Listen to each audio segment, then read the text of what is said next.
Hello everyone, welcome to all of you in this lecture. Previous lecture के अंदर बच्चों हमने एक्सरसाइज 11.1 कंप्लीट कर ली थी। आई होप सो आप सभी ने कर ली होगी। जिन बच्चों ने 11.1 एक्सरसाइज नहीं की, बच्चों डिस्क्रिप्शन में मैंने लिंक दे रखा है, उस लिंक पर जाके आप प्रीवियस एक्सरसाइज 11.1 पहले कर लीजिए। उसी के बाद बच्चों आपको 11.2 समझ आएगी। तो बच्चों अपने स्टार्ट करते हैं। इस लेक्चर के अंदर 11.2 एक्सरसाइज का बेसिक कंसेप्ट समझा देता हूँ बच्चों आपको। Equation of line in vector form समझाऊंगा, फिर कार्टेशियन फॉर्म समझाऊंगा। ठीक है, ऐसे करते करते अपने पहले बेसिक कंसेप्ट समझेंगे और उसके बाद एक्सरसाइज की क्वेश्चंस करेंगे। So let's start. Equation of line in vector form, सबसे पहले बच्चों अपने बात करते हैं इक्वेशन ऑफ लाइन के बारे में। अगर अपने बात करें तो हमने क्लास 9 के अंदर भी पढ़ी थी। क्लास 9 से आप पढ़ते आ रहे हो बच्चों, क्लास 9th में आपने पढ़ी थी इक्वेशन ऑफ लाइन। फिर क्लास 10th में बच्चों आपने पेयर ऑफ इक्वेशन पढ़ी थी, pair of equation of lines. फिर क्लास 11th में आपने डिफरेंट टाइप्स ऑफ लाइन बच्चों आपने पढ़ा था, काफी कुछ पढ़ा था क्लास 11th में। और अब क्लास 12th के अंदर हुई। तो क्लास 9th के अंदर बच्चों आपने एक सिंपल सी लाइन पढ़ी थी, जनरल इक्वेशन जो थी A X plus B Y plus C equal zero. ये इक्वेशन ऑफ लाइन थी बच्चों। ठीक है, इसके अंदर आप एक्स की वैल्यू पुट करते हो और उसके बिहाफ पे आप एक्स वाई निकाल लेते हो, फिर एक बॉक्स क्रिएट कर लेते हो और उसका डायग्राम बना लेते हो। ठीक है, एकदम स्टार्टिंग से ही बता देता हूँ कैसे जनरेट हुआ सब कुछ। फिर क्लास 10th के अंदर बच्चों आपके पास दो लाइन थी, A one X plus B one Y plus C one equal zero, A two X plus B two Y plus C two equal zero. तो क्लास 10th में आपने पढ़ा था इंटरसेक्टिंग पैरेलल कोइंसाइड, वो लाइंस पढ़ी थी। और क्लास 11th में बच्चों आपने काफी कुछ पढ़ा था। ठीक है, क्लास 11th में बच्चों क्योंकि स्लोप आ गई थी, क्लास 11th में आपको स्लोप समझा दिया गया था। स्लोप स्लोप समझा दिया गया था जिसको आप एम से लिखते थे। तो आपने क्लास 11th में काफी लाइंस पढ़ी थी, like Y equal M X plus C पढ़ी थी, जो आपने स्लोप इंटरसेप्ट फॉर्म थी। इसके अलावा बच्चों आपने एक्स अपॉन में ए प्लस वाई अपॉन में बी इक्वल वन, ये एक्सिस पे इंटरसेप्ट फॉर्म थी। और एक सिंगल पॉइंट से जाने वाली लाइन पड़ी थी Y minus Y one M X minus X one, जो सिंगल पॉइंट से जाती है एक्स वन वाई वन से। फिर 2 पॉइंट से जाने वाली लाइन की इक्वेशन भी आपने पढ़ी थी Y minus Y one, M की जगह रख देंगे Y two minus Y one upon में X two minus X one और then X minus X one. ये बच्चों आपने पढ़ा था क्लास 11th। तो बच्चों अब अपने, क्योंकि हमारे चैप्टर का नेम ही 3D जियोमेट्री है और क्योंकि ये वेक्टर अलजेब्रा का नेक्स्ट पार्ट है, 10th चैप्टर का नेक्स्ट पार्ट है, तो सबसे पहले अपने अब 3D के अंदर पढ़ रहे हैं। ये जो थी बच्चों, ये सारी की सारी लाइन आपने 2D में पढ़ा है। ये सारा का सारा क्या था, 2D था बच्चों। क्लास 9th में आपने जो लाइन पढ़ी थी वो भी 2D है। और ये जो आपने ये पढ़ी है क्लास 10th में बच्चों, ये भी क्या थी, 2D थी। और ये भी बच्चों क्या है, सारी की सारी ये 2 डायमेंशन 2D के अंदर था। लेकिन अब अपने पढ़ने जा रहे हैं बच्चों 3D के अंदर। इसमें पढ़ने जा रहे हैं 3 डायमेंशन के अंदर। ठीक है, 3D में। तो equation of line in vector form सबसे पहले पढ़ते हैं। Equation of line in vector form. Vector form में लाइन की इक्वेशन क्या होगी? तो सबसे पहले आप बुक में भी देखो, डायग्राम दे रखे हैं आपको बुक के अंदर। हाँ जी। तो सबसे पहले अपने उस लाइन के बारे में बात करते हैं जिसकी आपको इक्वेशन फाइंड करनी है। ये बच्चों 3D के अंदर आपको एक 3D कार्टेशियन प्लेन बना रहा हूं मैं। ये वाई वाई डैश है, ये ओरिजन है। और एक अपने बना लेते हैं क्या, जेड एक्सिस बना लेते हैं। ये बच्चों हमारा क्या है, जेड एक्सिस है।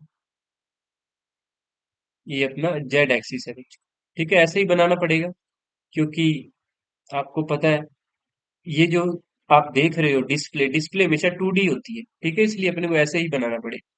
तो इसमें कोई लाइन है बच्चों, ये जो लाइन है, ये वाली लाइन, इस लाइन की हमें इक्वेशन बनानी है। इस लाइन की हमें इक्वेशन बनानी है। डेरिवेशन बच्चों बुक के अंदर दे रखा है, मैं आपको डेरिवेशन नहीं करवाऊंगा। मैं आपको डेरिवेशन नहीं करवा रहा, मैं आपको डायरेक्ट इसका फॉर्मूला बताऊंगा। ये लाइन है, इस पर कोई पॉइंट है जिसके कोऑर्डिनेट है, जिसको जिसके कोऑर्डिनेट बतो बच्चों x1 comma y1 comma z1 है। x1 comma y1 comma z1। और इससे जो वेक्टर बनेगा, इससे जो वेक्टर बनेगा बच्चों, उसको मैं ए वेक्टर बोल रहा हूँ बच्चों। क्या बोल रहा हूँ, ए वेक्टर। ठीक है। और ये एक दूसरी लाइन है जो इसके पैरेलल है बच्चों, इसके क्या है, पैरेलल है। इसके क्या है, पैरेलल है। वो जो लाइन है उस पर जो वेक्टर बन रहा है वो बी वेक्टर बन रहा है बच्चों। कौन सा वेक्टर बन रहा है, बी वेक्टर। ठीक है, बी वेक्टर। और इस बी वेक्टर के अगर अपने बात करें, बी वेक्टर इस तरीके से है। बी वेक्टर जो है वो जो आप इस तरीके से लिख लीजिए, एक सेकंड। हाँ जी, बी वेक्टर है बच्चों आपके पास A I cap plus B J cap plus C K cap. अब आप मुझे बताओ सबसे पहले ए वेक्टर क्या होगा। ए वेक्टर होगा, क्योंकि इसके कोऑर्डिनेट x1 y1 z1 है, इसलिए ए वेक्टर होगा x1 आई कैप प्लस y1 जे कैप प्लस z1 के कैप। ठीक है। और ए वेक्टर के पैरेलल एक लाइन जा रही है, ये जो लाइन है ना बच्चों, ये जो लाइन है इसकी हमें इक्वेशन फाइंड करनी है, इस लाइन की इक्वेशन फाइंड करनी है बच्चों, ये मैंने रेड से जो बनाई है। इसके पैरेलल एक लाइन जा रही है जिसकी जो डी आर है बच्चों, डी आर है वो ए बी सी है, जिसके डी आर क्या है बच्चों, ए बी सी है। मैं फिर से बता रहा हूँ, इसके पैरेलल लाइन की D R A B C है। तो इसके पैरेलल लाइन की D R A B C है, तो बच्चों इसके भी एल के भी D R A B C ही होंगे, D R A B C ही होंगे। लेकिन आपको याद रखना है, जब भी अपने लाइन के बारे में बात करेंगे तो इसके एक पैरेलल लाइन का कंसेप्ट इसके साथ चलेगा, इसके पैरेलल लाइन का कंसेप्ट इसके साथ चलेगा। तो जो बी वेक्टर है बच्चों वो हमने क्या लिया है, A I cap B J cap plus C K cap. ठीक है, ये लिया है बच्चों। आई बात समझ कि हाँ जी सर आ गई। तो इस केस के अंदर इक्वेशन जो है, लाइन की इक्वेशन होगी वो होगी हमारे पास equation of line L. Line L जो होगी वो होगी बच्चों R vector equal A vector plus lambda B vector. R vector equal lambda A vector plus lambda B vector, ये बच्चों इक्वेशन ऑफ लाइन एल है।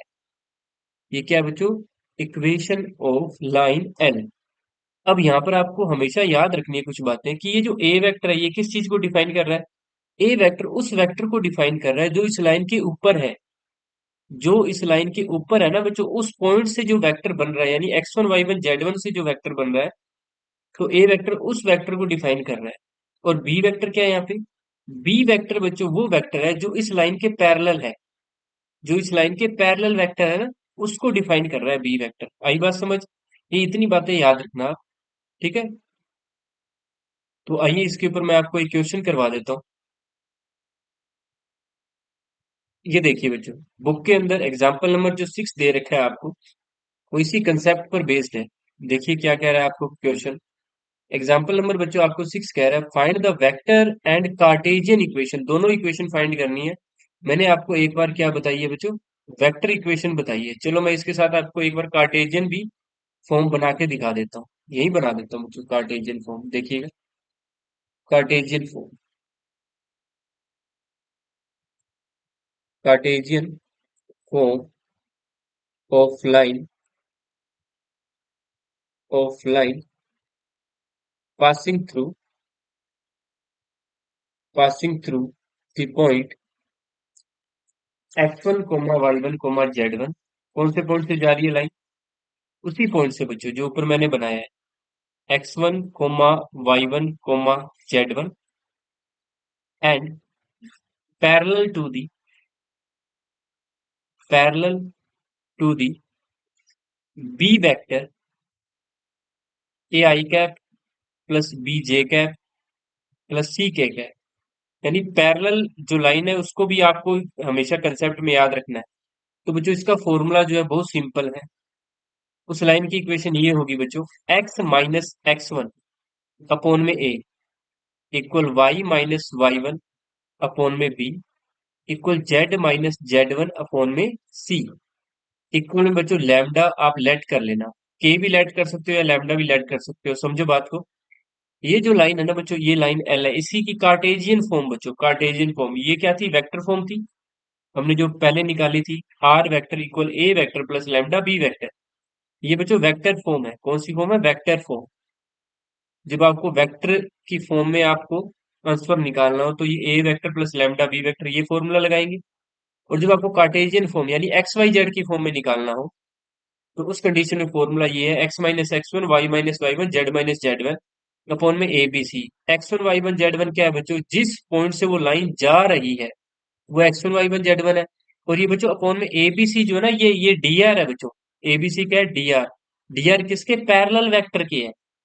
ये जो पैरेलल वेक्टर है ना, ये जो पैरेलल लाइन जा रही है, इसके डी आर। अब अगर आपको इस लाइन के डी आर दे रखे हैं तो बच्चों आप वो भी यूज कर सकते हो ए बी सी की जगह। लेकिन अगर नहीं दे रखे तो वो बात को बस घुमा देता है, वो इसके पैरेलल लाइन के डी आर दे देता है। बात एक ही है, बात एक ही है, इस लाइन के डीआर और उसकी पैरेलल लाइन के डीआर सेम रहेंगे बच्चों। ठीक है, तो इसमें कोई घबराने वाली बात नहीं है। तो आई होप सो आपको समझ आ गया होगा, बस ये फॉर्मूला याद रखिएगा। इसका सारा डेरिवेशन बुक में दे रखा है, आप पढ़ लीजिएगा। हाँ जी बच्चों, आइए मैं क्वेश्चन करवा देता हूँ। वो कह रहा है find the vector and Cartesian equation of A line. तो एक तरफ मैं वेक्टर बना देता हूँ बच्चों, एक तरफ कार्टेशियन फॉर्म बना देता हूँ। ठीक है, बिल्कुल आसान सा रहेगा। हाँ जी, इधर बच्चों वेक्टर फॉर्म बना देता हूँ मैं। वेक्टर फॉर्म, तो सबसे पहले आप एक तो ए वेक्टर बनाओ। कौन से पॉइंट से लाइन जा रही है, लाइन जो है 5,2,-4 से जा रही है। लाइन जो है ना बच्चों, वो कौन से पॉइंट से जा रही है, जैसे ये लाइन है, ये बच्चों पॉइंट दे रखा है आपको 5,2,-4 से जा रही है। और जो ये पैरेलल वेक्टर है, ये देखो पैरेलल टू दी वेक्टर, यानी जो बी वेक्टर है बच्चों, वो आपको दे दिया इसने। जो बी वेक्टर है वो दिया है कितना, 3i + 2j -8k। तो बच्चों ये रहा पॉइंट, इससे तो आप बना लो। सो ए वेक्टर इक्वल होगा 5i cap +2j cap -4k cap. अब बताओ इक्वेशन ऑफ लाइन क्या लिखाई थी, vector form. Equation of line, equation of line in vector form, in vector form को आपको लिखवाई थी बच्चों, R vector equal A vector plus में लैम्डा बी वेक्टर। इसमें वैल्यू पुट कर दो, बस हो गया। ए वेक्टर की जगह लिख दो 5i cap +2j cap -4k cap. ठीक है, प्लस में लैम्डा एज इट इज रहेगा, लैम्डा कांस्टेंट के साथ कोई पंगे नहीं लेने। ठीक है, क्योंकि लाइन की लेंथ होती है ना बच्चों, वो इन्फानेट लेंथ होती है। समझो मेरी बात को, ये लैम्डा बी वेक्टर क्यों आ रहा है साथ में, क्योंकि अगर मैं सिर्फ ए वेक्टर लिखता तो सिर्फ इस एक पॉइंट का डिनोट होता। क्योंकि इस लाइन में बहुत सारे पॉइंट है ना, और वो सारे के सारे इस बी वेक्टर के पैरेलल है, इसलिए लैम्डा बी वेक्टर लिखा जाता है। क्योंकि लाइन की लेंथ जो होती है ना बच्चों, वो इन्फानेट होती है, इसलिए ए वेक्टर में वो लेंथ ऐड होती रहती है। ठीक है, हमें एक्चुअल लेंथ लाइन की नहीं पता, क्योंकि लाइन वर्ड जो यूज करे वो इन्फानेट लेंथ के साथ होता है। अगर लेंथ पता हो जाए तो वो लाइन सेगमेंट बन जाता है। बी वेक्टर बच्चों अपने को गिवन है, ये रहा 3i + 2j -8k। 3i + 2j -8k, 3i cap +2j cap -8k cap लीजिए। तो ये बच्चों सिंपल सी बात थी, सिंपल सी इक्वेशन बनानी थी, बन चुकी है। अब आओ बच्चों इसकी वेक्टर कार्टेशियन फॉर्म बना देते हैं। कार्टेशियन फॉर्म भी इजी है। कार्टेशियन फॉर्म, कार्टेशियन फॉर्म में आपको ये एक तो पता लगाना था कि ये कौन से पॉइंट से जा रहा है। पॉइंट ये रहा, ये पॉइंट है x1 y1 z1। ऊपर फॉर्मूला बच्चों मैंने दिखाई दिया आपको। फॉर्मूला क्या है, x - x1/a, y - y1/b, z - z1/c equal में लैम्डा। ब्रैकेट में हमेशा लिख दिया करो लेट या माना। x - x1 कितना बच्चों, 5 अपॉन में ए है बच्चों, ये जो बी वेक्टर है ना, इसके कोफिशिएंट ये ए है, 3a है, और b 2 है, और -8c है। ये बच्चों, ये 3 2 -8 जो पैरेलल वेक्टर है उसके डी आर। डी आर बच्चों, पैरेलल वेक्टर है डी आर। और मैंने प्रीवियस लेक्चर्स में आपको बताया था कि डी आर क्या होता है, कोई वेक्टर होते हैं उसमें आई जे के जो कोफिशिएंट होते हैं वही डी आर होते हैं। तो ए है बच्चों 3, y - y1 कितना बच्चों 2 है, y1 ये देखो 2 है, अपॉन में आ जाएगा बच्चों 2, और z - z1 बच्चों माइनस का 4 है, इधर आके प्लस का 4 हो जाएगा, अपॉन में -8 आ जाएगा। इक्वल में बच्चों आप लैम्डा लिखना चाहो तो लिख दो, नहीं तो कोई बात, कोई दिक्कत नहीं है। तो इस तरीके से बच्चों ये क्वेश्चन भी कंप्लीट हो गया। आई होप सो आप सभी को समझ आ गया होगा। अब बच्चों अपने पढ़ते हैं equation of line passing through 2 points. तो ये मैंने वेक्टर और कार्टेशियन बता दी बच्चों, सिंगल पॉइंट वाली।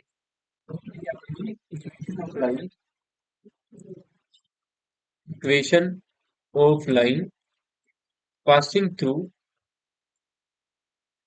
पासिंग थ्रू टू पॉइंट्स बच्चों, अगर दो पॉइंट से जा रही है, पासिंग थ्रू टू पॉइंट्स, और वो पॉइंट्स कौन से हैं? वो पॉइंट अपने लेंगे बच्चों x1 y1 z1 और x2 y2 z2। पी मान लेते हैं अपने क्या, x1 comma y1 comma z1, और क्यू लेट कर लेते हैं बच्चों x2 coma y2 coma z2। इसको ऐसे समझो कि एक लाइन है, इसके ऊपर बच्चों ये दोनों पॉइंट है, एक P है और एक Q है। कोऑर्डिनेट बच्चों मैंने ऊपर लिख दिए। और पैरेलल लाइन का तो कंसेप्ट रखना ही है, लाइन जब भी पढ़ोगे तो उसके साथ एक पैरेलल लाइन का कंसेप्ट आप जरूर पढ़ोगे बच्चों, ठीक है। इस लाइन के पैरेलल ये है, और बच्चों प्लेन जो कि इस बार आपके सिलेबस में नहीं है, ये तो लाइन है, और ये बच्चों क्या है, ये क्या है, इसके पैरेलल लाइन है। अपने को इसी लाइन की इक्वेशन फाइंड करनी है, ठीक है। बच्चों जब लाइन पढ़ते हैं ना तो उसके पैरेलल लाइन का कंसेप्ट साथ में रखते हैं। और जो अपने प्लेन पढ़ते हैं ना बच्चों, प्लेन समतल भी आप पढ़ोगे, नेक्स्ट ईयर कॉलेज के अंदर पढ़ोगे आप। प्लेन जब पढ़ते हैं ना तो बच्चों उसके परपेंडिकुलर, उसके जो परपेंडिकुलर वेक्टर्स होते हैं ना उनका कंसेप्ट याद रखते हैं। लाइन पढ़ेंगे तो पैरेलल, और जब प्लेन पढ़ेंगे तो उसके परपेंडिकुलर वेक्टर्स जो रहेंगे उनका कंसेप्ट अपने याद रखेंगे। तो चलो इस बार सिलेबस में नहीं है, फिर भी मैं आपको करवा दूंगा, कभी लेक्चर अपलोड कर दूंगा प्लेन का भी। तो ये जो बच्चों लाइन है, मैंने इसको क्या कहा था, बी वेक्टर बोला था बच्चों, क्या बोला था, बी वेक्टर बोला था, ठीक है। लेकिन अब ये जो बी वेक्टर है ना बच्चों, इसके जो बच्चों मैंने क्या लिखवाए थे, A I cap plus B J cap plus C K cap, ये लिखा था बच्चों।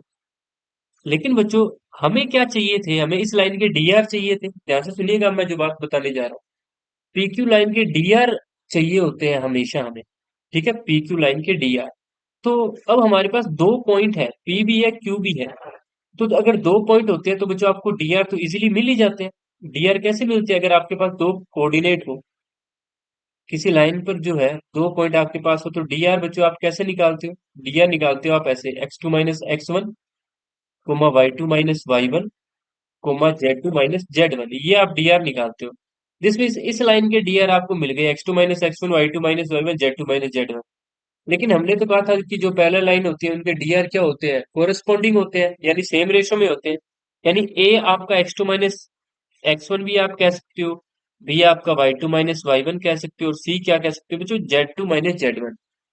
दिस मीन्स कि आपको जब दो पॉइंट दिए होते हैं ना, उस केस के अंदर आपको पैरेलल लाइन की जरूरत नहीं होती, पैरेलल लाइन की जरूरत नहीं होती। अगर दी है तो बहुत अच्छी बात है, अगर नहीं दी, अगर नहीं दी बच्चों तो आपको कोई जरूरत नहीं है, ठीक है। आप बिना पैरेलल लाइन के भी जब दो पॉइंट दिए हो ना बच्चों, तब आप उसकी इक्वेशन बना सकते हो। तो इसकी इक्वेशन पहले मैं वेक्टर फॉर्म में बना देता हूँ। वेक्टर फॉर्म, वेक्टर फॉर्म में बच्चों आपके पास इक्वेशन ये होती है, R vector equal A vector, A vector तो भाई जो सिंगल पॉइंट से बनेगा, plus lambda B vector minus A vector, ये होती है बच्चों इक्वेशन, ठीक है। यानी जब आपको दो पॉइंट दिए हो ना किसी लाइन के ऊपर, ए वेक्टर तो आप ये लिख लोगे, यहां से बना लोगे ए वेक्टर, ठीक है। और बी वेक्टर जो है, बी माइनस ए जो करोगे ना आप, बी माइनस ए, तो वो बी माइनस ए बच्चों आप, या तो बी आपको दिया हुआ है पैरेलल वेक्टर तो वहां से निकाल लेना, अदरवाइज बी माइनस ए आप डायरेक्ट क्या निकाल सकते हो, ये वाला vector x2 - x1 y2 - y1 z2 - z1, ये क्या आ जाएगा, डायरेक्ट आपका क्या आ जाएगा बच्चों, बी वेक्टर आ जाएगा, डायरेक्ट आपका क्या आ जाएगा बच्चों, बी वेक्टर आ जाएगा। बात समझ आई, आई बात समझ। बाकी अपने जब क्वेश्चन करेंगे तो बच्चों आपको इजीली समझ आ जाएगा। तो देखिए मैं आपको एक क्वेश्चन करवाता हूँ इस पर, ये देखो बच्चों, एक्सरसाइज का क्वेश्चन है बच्चों, ये हमारे पास एक्सरसाइज का क्वेश्चन नंबर 2 है बच्चों अपने पास। पढ़ो ध्यान से क्या कह रहे हैं।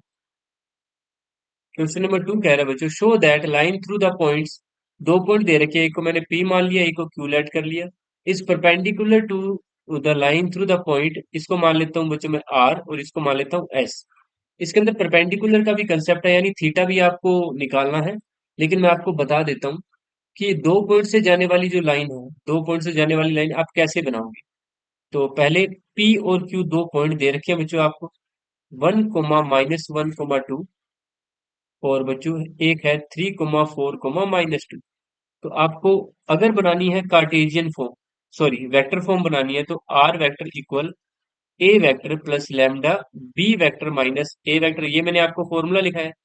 तो बच्चों जो हमारे पास ये पहला पॉइंट है, इसको अपने बना लेंगे ए वेक्टर। दूसरा पॉइंट है, इसको बना लेंगे अपने बी वेक्टर। दूसरा पॉइंट बी वेक्टर। और बी माइनस ए से बन जाएंगे अपने जो पैरेलल लाइन है उसकी डी आर। हमें क्या चाहिए था, डी आर वाला वेक्टर चाहिए होता है यहाँ पे। तो बिल्कुल आसान सा है, ए वेक्टर बना लो। यहाँ से क्या बनेगा, वन आई कैप माइनस वन जे cap plus two K cap, बन गया। Plus lambda. अब ध्यान से समझना, बी माइनस ए का मतलब क्या है, बी माइनस ए का मतलब इस पॉइंट का और इस पॉइंट में से माइनस कर दो तो वो अब आपका बी माइनस ए बन जाएगा बच्चों। क्या बन जाएगा, बी माइनस ए।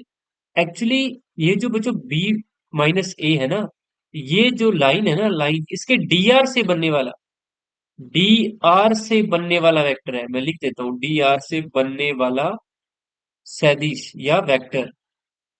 ठीक है, यहाँ पर भी यही था बच्चों। ऊपर जो सिंगल पॉइंट वाला किया था ना, ये सिंगल पॉइंट वाला, ये देखो, ये सिंगल पॉइंट वाला ये रहा बच्चों। ये भी जो ये वेक्टर ना, ये वेक्टर, ये बी वेक्टर क्या है, ये बी वेक्टर बच्चों इसके पैरेलल वाला वेक्टर है। पैरेलल वाला वेक्टर का मतलब है ये जो लाइन है इसके हमें डी आर नहीं पता थे, तो इसके पैरेलल लाइन के डी आर पता थे हमें, ए बी सी। यानी था तो बच्चों इस लाइन के पैरेलल वेक्टर, यानी डी आर से बना हुआ ही वेक्टर था ना। तो ये कंसेप्ट को आप पकड़ो कि A vector plus lambda B vector क्या है, उस लाइन के डी आर से बना वेक्टर। और यहाँ पर भी क्या आ जाएगा, ये बी माइनस ए वेक्टर जो बनेगा बच्चों, क्या बनेगा, डी आर से बना वेक्टर। लेकिन अब हमें दो पॉइंट दे रखे हैं तो हम डी आर तो इजीली बना सकते हैं। ये ऐसे करके X two minus X one, यानी तीन में से एक गया दो, टू आई कैप। चार में से माइनस एक जाएगा तो ऐड हो जाएगा फाइव जे कैप। ठीक है, और माइनस टू में से ये टू जाएगा तो माइनस के फोर के कैप। तो बच्चों ये पी क्यू लाइन बन गई एक तरीके से हमारे पास। अब अपने ए और बी जो दो पॉइंट दे रखे हैं बच्चों, सॉरी आर और एस जो मैंने लेट किया है, उनसे जो लाइन बन रही है वो बना देता हूँ। ठीक है, आर है बच्चों जीरो थ्री टू, आर है बच्चों अपने पास जीरो थ्री टू, और बच्चों अपने पास एस है थ्री फाइव सिक्स। ठीक है, इनसे बनने वाली लाइन बना दो जल्दी से। इससे बनने वाली लाइन बनेगी आर वेक्टर इक्वल, सेम वही यहाँ से ए वेक्टर बना लो, zero I cap plus three J cap plus two K cap plus lambda. वही बी माइनस है यानी डी आर से बनने वाला वेक्टर, तो three minus zero, three I cap, five minus three plus two J cap, six minus two plus four K cap. अब बच्चों हमें ये प्रूफ करना है कि ये आपस में क्या परपेंडिकुलर है। ये देखो, is perpendicular, perpendicular to the line through these two points. तो बच्चों परपेंडिकुलर का भी मैंने आपको कंसेप्ट बताया नहीं है, फिर भी अगर आपको टेंथ चैप्टर आता है तो आपको पता है कि परपेंडिकुलर में दोनों जो दो वेक्टर होता है उनका डॉट प्रोडक्ट होता है ना बच्चों, वो जीरो होता है। और याद रखना इसके अंदर, मैं आपको डायरेक्ट बता रहा हूँ एक बार, जबकि फॉर्मूला मैंने अभी एक्सप्लेन नहीं किया, मैं बता देता हूँ आपको। अब आपको आपको ये जो आपने लिखा है ना, इसको इस तरीके से कंसेप्ट याद रखना, ये ए वेक्टर है और ये लेम्डा बी वेक्टर है। आप कहोगे सर ये तो बी माइनस ए है, बच्चों एक ही बात है, बी वेक्टर बोल दो बी माइनस ए बोल दो। बी माइनस ए तो बच्चों आपने लिखा है, लेकिन बी वेक्टर का कंसेप्ट अपने दिमाग में रखना, ये एक तरीके से क्या है, बी वेक्टर है बच्चों, ये आपका बी वेक्टर है। तो क्योंकि ये पहली लाइन है आर वन है और ये बच्चों आर टू है, तो इसके वाले को बी वन वैक्टर मान लो। ठीक है, और ये वाला जो है ना बच्चों, ये बी टू वैक्टर मान लो। अगर ये दोनों परपेंडिकुलर हुई तो इनका डॉट प्रोडक्ट है ना बच्चों जीरो होगा, याद रखना, B one dot B two. ये बच्चों ए वन वैक्टर और ए टू वैक्टर मत लेके चलना, ये ए वन वैक्टर और ये बच्चों ए टू वैक्टर, इससे आपको कोई मतलब नहीं है जब थीटा फाइंड करना है। परपेंडिकुलर या पैरेलल प्रूफ करना हो या जब थीटा फाइंड करना हो, इस ए वन ए टू से कोई मतलब नहीं है, इधर वाला पैरेलल वेक्टर देखते हैं हमेशा। अगर इनका डॉट प्रोडक्ट बच्चों जीरो आ गया, जो कि आपने प्रीवियस चैप्टर में भी किया था टेंथ में, जब डॉट प्रोडक्ट जीरो आता है तो वो वेक्टर क्या होते हैं, पैरेलल होते हैं। और जो लाइन है वो वेक्टर से मिलकर ही तो बनी है। तो अपने करके देख लेते हैं इनका डॉट प्रोडक्ट। टू थ्री जा बच्चों बना सिक्स, ये फाइव टू जा बच्चों बन गया टेन, और ये बच्चों फोर फोर जा बन गया माइनस का सिक्सटीन। तो देखो कितना बन गया, ten plus six, sixteen minus sixteen क्या आ गया, जीरो आ गया। इस बात का मतलब ये जो पहली लाइन एल वन है और ये दूसरी लाइन जो बच्चों एल टू है, ठीक है, ये आपस में क्या है बच्चों, परपेंडिकुलर है। सो एल वन जो है ना बच्चों, वो परपेंडिकुलर है किस पर, एल टू पर। ये बच्चों इस तरीके से ये कंप्लीट हुआ है। तो आई होप सो आप सभी को ये समझ आ गया होगा। फिर भी मैं बच्चों अभी एंगल वाला कंसेप्ट आपको बताऊंगा। ठीक है, तो ये लाइन बच्चों हमने एक दो पॉइंट से जाने वाली लाइन हमने बच्चों पढ़ ली है। R vector equal A vector plus lambda B minus A. ये कौन सी फॉर्म पढ़ी बच्चों हमने? Vector form. कार्टेशियन फॉर्म भी बच्चों मैं आपको बता देता हूँ। Cartesian form, equation of line passing through two points in A Cartesian form. इसका कंसेप्ट भी बच्चों बहुत आसान है। Equation of line passing through two points in Cartesian form. तो लाइन लेट कर लेते हैं बच्चों, एक पी पॉइंट से जा रही है, पी है x1 comma y1 comma z1 से, और एक क्यू पॉइंट है बच्चों, क्या है, x2 coma y2 coma z2 से जा रही है। सेम वही गेम लेके चल रहे हैं। ऊपर देखो वेक्टर फॉर्म के साथ कंपेयर करते रहना हमेशा, ये वेक्टर फॉर्म है। ठीक है, ये लाइन वही है, पी और क्यू से जा रही है। पी के कोऑर्डिनेट क्या है, x1 comma y1 comma z1, Q के कोऑर्डिनेट है x2 coma y2 coma z2। अब एक बार सिंगल पॉइंट से जाने वाले की कार्टेशियन फॉर्म देखो, ये है x minus X one upon A, Y minus Y one upon B, Z minus Z one upon में सी। यहाँ पे ए बी सी क्या थे बच्चों, याद है ए बी सी क्या थे? A B C are D R. A B C क्या थे बच्चों? डी आर थे। अब ध्यान से सुनो, जो पॉइंट जो लाइन दो पॉइंट से जा रही है वो एक से तो जाती है, जो दो से जा रही है वो एक से तो जा रही है, यानी X one Y one Z one से तो जा ही रही है ना, यानी ऊपर वाला सेम रखो आप, X minus X one, Y minus Y one, और Z minus Z one. Upon में क्या आ जाएगा बच्चों, जो एबीसी था सिंगल पॉइंट के अंदर, जो बच्चों एबीसी था, बस उसकी जगह क्या लिख दो आप, X two minus X one, क्योंकि है तो डी आर ही ना। और डी आर ऐसे ही निकालते हैं अपने, Y two minus Y one, Z two minus Z one. Equal में क्या ऐड कर लोगे बच्चों, इक्वल में आपकी मर्जी है तो आप लिख देना लैम्डा, ब्रैकेट में जरूर लिख देना लेट। तो लैम्डा क्या है, कोई कांस्टेंट है। क्योंकि बच्चों हमें पता है कोई भी लाइन है जो पॉइंट से जाती है और थ्री डी के अंदर है, थ्री डी के अंदर है, तो वो हमेशा एक पॉइंट को सेटिस्फाई करेगी। वो जो लाइन है एक पर्टिकुलर थ्री डी के पॉइंट को क्या करेगी, सेटिस्फाई करेगी, जिसका कंसेप्ट मैं आपको आगे बताऊंगा। तो बच्चों ये क्या है, दो पॉइंट से जाने वाली लाइन की इक्वेशन है इन कार्टेजियन फॉर्म। कौन सी फॉर्म है, कार्टेजियन। कार्टेजियन फॉर्म का ये याद रख लेना। अब आओ एक बार मैं आपको रिवाइज करा देता हूँ थोड़ी सी लाइन एक बार फिर से, क्योंकि lecture almost half an hour का बन चुका है, तो मैं ज्यादा लंबा नहीं करना चाहता। तो बच्चों हमने सबसे पहले लाइन की इक्वेशन पढ़ी, क्लास नाइन्थ टेंथ और इलेवंथ का मैंने आपको बेसिक कंसेप्ट बताया थोड़ा सा। इसके बाद क्योंकि थ्री डी पढ़ रहे हैं, तो equation of line in vector form, ठीक है, सिंगल पॉइंट वाली है ये, A vector plus lambda B vector. इसका डायग्राम का कंसेप्ट देख लो। वो लाइन जो है ए वेक्टर यानी X one Y one Z one से जा रही है, और उसके पैरेलल लाइन है एक, जो जिसके डी आर है बच्चों बी वेक्टर से ए आई प्लस बी जे प्लस सी के। क्योंकि पैरेलल है इसलिए लाइन एल के डी आर और उस लाइन के डी आर सेम है। अगर आपको इस लाइन एल के डी आर नहीं दे रखे तो कई बार पैरेलल वेक्टर दे देता है, इसलिए पैरेलल का कंसेप्ट याद रखना। तो equation of line in vector form याद कर लो, R vector equal A vector plus lambda B vector. Cartesian form में याद रख लो, X minus X one, Y minus Y one, Z minus Z one upon में ABC, where ABC are D R of that line, या parallel line के भी कह सकते हो, एक ही बात है वो। इसके बाद एक एग्जांपल करा दिया मैंने। इसके बाद equation of line passing through two points, X one Y one Z one, X two Y two Z two. तो इसके लिए बच्चों आपको कंसेप्ट मैंने बताया, वेक्टर फॉर्म का तो बता दिया, R vector equal A vector plus lambda B minus A. B minus A कुछ नहीं है, वही डी आर वाला है। अगर आपके पास डी आर आप निकाल लेते हो इस लाइन की कैसे ना कैसे करके, बस उससे जो बना वेक्टर ना वही आप लिख लेना। फिर इसके ऊपर मैंने आपको एग्जाम्पल करा दी, सॉरी एक्सरसाइज का क्वेश्चन करा दिया, सेकंड कर लेना आप। फिर बच्चों कार्टेशियन फॉर्म करा, X minus X one upon में ए होता था, अब X two minus X one आ जाएगा, Y minus Y one upon में बी होता था, तो Y two minus Y one आ जाएगा, Z minus Z one upon में सी होता था, तो Z two minus Z one आ जाएगा, इक्वल में क्या आ जाएगा बच्चों, लैम्डा। तो आई होप सो आप सभी को ये समझ आ गया होगा। इसके एग्जाम्पल निकालो, क्वेश्चंस करके देखो। मिलते हैं बच्चों नेक्स्ट लेक्चर के अंदर। Thank you.